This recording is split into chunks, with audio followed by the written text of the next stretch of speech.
ဒါဦးဇင်းတို့တတိတံဘုဇဉ်တဲ့ဘုဇဉ်9ပါးကိုလည်းနည်းရှင်းပြမယ်နော်နံပါတ်1တတိတံဘုဇဉ်ဆိုတာဘာကိုပြောတာတော့လဲဆိုကြီးကတော့တခါတည်းအနှစ်ချုပ်ကိုပဲပြောလိုက်တယ်တတိပဋ္ဌာန်တရား၄ပါးအဲ့ဒါတတိတံဘုဇဉ်ပဲတဲ့ပထမပြောခဲ့ပြီနော်ပထမအဆုံးနေ့ကဟုတ်လားပြီးတော့ဦးဇင်းတို့အိန္ဒြေထဲမှာနော်တတိန္ဒြေဆိုတာမပါဘူးလားပါတယ်ဘုံ၅ပါးထဲမှာတတိပလံဆိုတာမပါဘူးလားပါတယ်အဲ့ဒီတရားတွေဟာအဲ့ဒါတတိတံဘုဇဉ်ပဲတဲ့ဟောဆက်ဆက်မှုရှိတယ်ဆိုတာဦးဇင်းနာသောတော်တော်ကစကားလေးခံထားတာဒါကိုပြောကျင်လို့ခံထားတာဟုတ်လားတတိပဋ္ဌာန်တရား၄ပါးတတိန္ဒြေနော်တတိဘုဒီတရားတွေဟာတတိတံဘုဇဉ်မှာပဲတဲ့ကိုယ်ခန္ဓာမှာဘာတွေဖြစ်နေတယ်လဲဆိုတာအမှန်တိုင်းသိမြင်နားလည်အောင်ဂယုရှရပြီးတော့တတိပြတ်ထမ်းပြီးတော့ကြိုးစားနေတဲ့သဘောတတိတံဘုဇဉ်ဒီလောက်ပဲဦးဇင်းတို့ရှင်းဖို့အချိန်ရမယ်ဟုတ်လားဒါကပါလေတတိတံဘုဇဉ်နော်အဓိကကတော့တတိပဋ္ဌာန်တရား၄ပါးပါပဲကာယကိုသိတယ်ဝေဒနာကိုသိတယ်စိတ်ကိုသိတယ်ဓမ္မသဘောတရားတွေကိုသိတယ်တတိတံဘုဇဉ်နောက်ပြီးတော့ဓမ္မဝိရှယတံဘုဇဉ်ဓမ္မဆိုတာကသဘောတရားဝိရှယဆိုတာကခွဲခြားဝေဖန်ပြီးတော့နားလည်တဲ့သဘောယုတ်တဏ္ဍတို့ရဲ့သဘောတဘာဝတွေကိုခွဲခြားဝေဖန်ပြီးတော့အမှန်တိုင်းသိမြင်နားလည်တဲ့သဘောကိုဓမ္မဝိရှယလို့ဆိုတယ်တဲ့တရားကိုကောက်ရင်တော့ပညာပေါ့ဟုတ်လားအဲ့တော့ဦးဇင်းတို့ဣဋ္ဌိပတ်ထဲမှာဝိမန်သိဋ္ဌိပတ်ဆိုပြီးတော့မပါဘူးလားဝိမန်တတရားအဲ့ဒါအခုဒါဓမ္မဝိရှယတံဘုဇဉ်လို့ပြောရလိမ့်မယ်ပြီးတော့အိန္ဒြေထဲမှာဘိုးထဲမှာပဉ္ဉ္ဒြေပညာပလံဆိုပြီးတော့မပါဘူးလားပါတယ်အိန္ဒြေဆိုတာကတော့အစိုးရခြင်းသဘောပေါ့နော်အစိုးရခြင်းသဘောမမေ့နဲ့နော်အဲ့ဒါတွေကိုဟုတ်လားတိုင်းပြည်တစ်ခုမှာအစိုးရမင်းများမရှိရင်ဒီတိုင်းပြည်ဟာဗယံမရာဖြစ်မှာအဲ့လိုပဲခန္ဓာပူရဆိုတဲ့ဒီခန္ဓာတိုင်းပြည်မှာအဲ့ဒီအစိုးရမင်းများနဲ့တူတဲ့အိန္ဒြေတရားတွေမရှိဘူးဆိုရင်ကပောက်တိကပောက်ကြဖြစ်ခြင်းတိုင်းဖြစ်ပြီးတော့ဗယံမရာဖြစ်မှာအိန္ဒြေရဲ့အစွမ်းနောက်ဘိုးဆိုတာကပါလေခွန်အားပေါ့ခွန်အားမရှိရင်ဘာမှလုပ်လို့မရဘူးဆန့်ကျင်ဘက်နဲ့တွေ့ရင်တေချာဘောကိုခံရမယ်အဲ့လိုကိုမှတတ္တဝရိယတတိတမာရိပညာဆိုတဲ့ခွန်အား၅ပါးမရှိဘူးဆိုရင်ဆန့်ကျင်ဘက်တရားတွေနဲ့တွေ့လာတဲ့အခါမှာကိုဟာမရှိမလားခံရလိမ့်မယ်ဆိုတဲ့အဓိပ္ပာယ်ကိုရည်ရွယ်ပြီးတော့အဲ့ဒီတရားတွေကိုဗလခွန်အားများလို့ပြောထားတာဒါမနေ့တုန်းကအကျေပြောခဲ့ပါပြီဟုတ်လားအဲ့တော့ဦးဇင်းတို့ဒီပညာခွန်အားပညာအစိုးရနော်ပညာလေးဟူသောပြီးစီးခြင်းရဲ့အခြေခံဣဋ္ဌိပတ်နော်ဒီတရားတွေကိုဒါဦးဇင်းတို့ဓမ္မဝိစီယတံဘုဇဉ်လို့ဆိုမယ်တဲ့နော်တဲ့ပြောရရင်တော့ယုဒ္ဓနန္တတို့ရဲ့အိဋ္ဌဒုက္ခအနတ္တလက္ခဏာရေး၃ပါးကိုခွဲခြားဝေဖန်ပြီးတော့သိမြင်နားလည်တဲ့သဘောလို့အကျဉ်းမြင်နားလည်ရမှာပေါ့နော်ဒါဓမ္မဝိစီယတံဘုဇဉ်နောက်ပြီးတော့ဝိရိယတံဘုဇဉ်ဝိရိယဒီဟူသောမဲ့ဉဏ်ရဲ့အတောင်အလက်မဲ့ဉဏ်ပူညာရခြင်းရဲ့အတောင်လက်ကိုတံဘုဇဉ်လို့ဆိုတာကိုအဲ့တော့ဝိရိယဒီလည်းပဲဒါအတောင်အလက်ထဲကအင်္ဂါအစိပ်ပိုင်းတစ်ခုနော်အင်္ဂါအစိပ်ပိုင်းကအလုံး9ခုရှိတာကိုတတိရဲ့ဓမ္မဝိဇ္ဇာဆိုတဲ့ပညာရဲ့အခုဝိရိယရောက်လာပြီနော်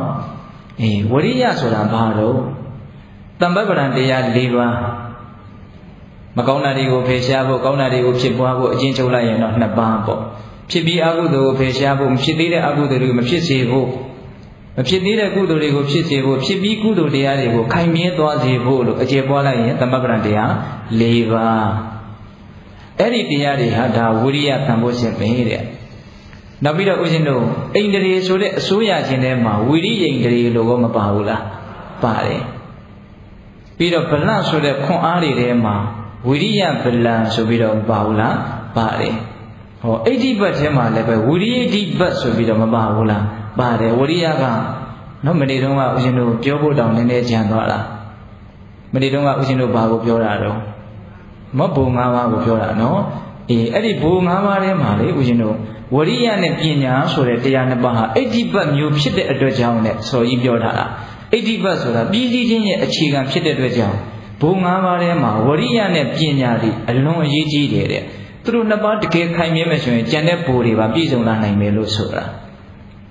နော်ဝရိယရဲ့ပညာရဲ့ဟာဣဋ္ဌိပတ်ထဲမှာတော့မပါဘူးလားပါတယ်သူကတကူကြီးကြောင်းထဲမှာသူ့ကိုထည့်ထားတာဒါကြောင့်သူတို့ကအရေးပါလွန်တဲ့အတွက်ကြောင့်ဟိုထဲလည်းပါတယ်ဒီထဲလည်းပါတယ်ပြီးရင်ပိဿပေါင်းသူတော်ကောင်းတို့ဉာဏ်တွေကို စေစားကြည့်ရမယ်ဉာဏ်တွေကိုများလာအောင်ကြီးလာအောင်လေးနဲ့တာတွေကိုချက်ထွင်ပြီးတော့နားလည်ကြည့်ဘယ်တရားတွေကဘယ်တဲ့ပါတယ်လဲနော်ဥစဉ်ကတော့စားတဲ့လူများဖြစ်နေမလားမသိဘူးနော်တတိကဘယ်တွေထဲမှာပါတယ်တတိပဋ္ဌာန်ထဲမှာပါမယ်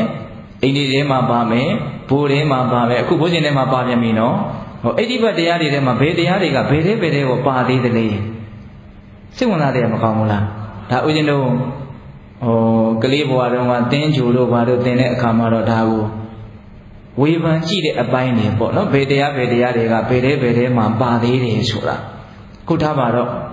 ခုဦးဇင်းတို့ဗာပြောနေတာတော့ဝိရိယတန်ဖိုးရှင်အဲ့ဒီဝိရိယတန်ဖိုးရှင်ဆိုတာအခုပြောပြီးပြီနော်သမ္ပပဒံတရား၄ပါးဟုတ်လားဝိရိယိန်တတိပြီးတော့ဝိရိယဗလံပြီးတော့ဝိရိယတိပတ်အဲ့ဒီတရားတွေဟာအဲ့ဒါဝိရိယတန်ဖိုးရှင်ပဲတဲ့အလုပ်လုပ်ကြတဲ့ပုဂ္ဂိုလ်တွေတရားဘာဝနာပွားကြတဲ့ပုဂ္ဂိုလ်တွေရှင်းအောင်လင်းအောင်နားလည်လွယ်အောင်ပြောရရင်တော့ကိုဒီလိုသိနေတဲ့အသည့်တွေကိုအဆက်ပြတ်မသွားအောင်တတိပြီးတတိသိနေအောင်တွန်းအားပေးနေတဲ့သဘောပေါ့နော်နောက်မဆုတ်ဘူးဒါကိုဆက်ပြီးတော့အလုတ်အမြင်ပြတ်မသွားအောင်ခါပြတ်မသွားအောင်ဆက်ပြီးတော့ဖြစ်နေအောင်အလုတ်ဖြစ်နေအောင်ကြိုးစားနေတဲ့သဘောအဲ့ဒါဝရိယလို့ပြောလို့မရဘူးလားရတယ်အဲ့ဒါဝရိယတန်ဖိုးခြင်းနောက်ပြီးတော့ပီတိတန်ဖိုးခြင်းတဲ့ပီတိတန်ဖိုးခြင်းဆိုတာကပီတိဖြစ်တဲ့သဘောပေါ့အဲ့ဒါကကိုယ်ခန္ဓာပေါ်မှာဖြစ်ပေါ်နေတဲ့သဘာဝတရားတွေကိုယခုနကပြောခဲ့တဲ့တတိတို့ဓမ္မဝိရှိယတို့ဝရိယတို့နဲ့ဟန်ချက်ညီသိမြင်နားလည်အောင်ကြိုးစားအထုတ်နေတဲ့အခါမှာစိတ်ဟာကိလေသာရဲ့နှိမ့်ဆက်ခံရခြင်းကနေလွတ်ကင်းတယ်နော်ထိုက်တဲ့ကုသိုလ်တရားတွေလည်းဖြစ်လာတယ်အဲ့ဒီတော့ဘောင်းတော့သူ့ရဲ့စိတ်ထဲမှာကျဉ်နှံ့မှုဆိုတာဖြစ်လာနော်ကျဉ်နှံ့မှုဆိုတာဖြစ်လာတယ်အဲ့ဒီကျဉ်နှံ့မှုတွေများလာတဲ့အခါမှာနော်နှစ်သက်မှုပီတိဆိုတာအဲ့ဒီမှာဖြစ်လာတယ်ပီတိကတော့အမျိုးမျိုးပေါ့ဖရဏပီတိဝမ်းစီထိတဲ့ဝမ်းကလေးကိုစီနဲ့ထိလိုက်တဲ့အခါမှာစီကစိတ်ပြီးတော့ဝင်သွားတာစီမရောက်တဲ့နေရာဆိုတာမရှိဘူးအဲ့လိုပဲတကိုယ်လုံးနှစ်သက်မှုကျဉ်နှံ့မှုတွေနဲ့ပြည့်ပြီးတော့အလွန်အမင်းချမ်းသာနေတဲ့သဘောပေါ့ပီတိဆိုတာနော်အဲ့ဒါကကိုယ့်ရဲ့တတိဝရိယဉာဏ်ပညာဘယ်လောက်ကြီးမားသလဲဆိုတာပေါ်မှာမူတည်ပြီးတော့ပီတိအကြီးသေးကလည်းကွာမယ်တော့ထင်ပါတယ်ဟုတ်လားအဲ့ဒါလို့စိတ်ရဲ့နှစ်သက်ခြင်းသဘောပီတိဆိုတာပီတိတန်ဖိုးခြင်းတဲ့ပီတိကိုကြတော့ပြောကြပြီးသားဗောဓိပက္ခိယတွေထဲမှာဘယ်ထဲမှာပါတော့ဘယ်ထဲမှာမှမပါဘူးဘုဇင်နဲ့ကြမှာပဲသူ့ကိုတွေ့ရတယ်နော်ပီတိကဟုတ်လားအမြဲတမ်းလို့ပါနေတာကတော့တတိကတော့ပါနေတယ်သဘောပေါက်ရလားနော်တတိတို့ဝရိယတို့ကတော်တော်များများထဲမှာပါတယ်ပြီးမှစီစစ်ကြည့်တာပေါ့နော်အေးအဲ့တော့ဦးဇင်းတို့ပီတိတန်ဖိုးခြင်းပြီးတော့ပတ္တိတန်ဖိုးခြင်းပတ္တိတန်ဖိုးခြင်းဆိုတာကကိုယ်ရောစိတ်ရောငြိမ်းအေးခြင်းပေါ့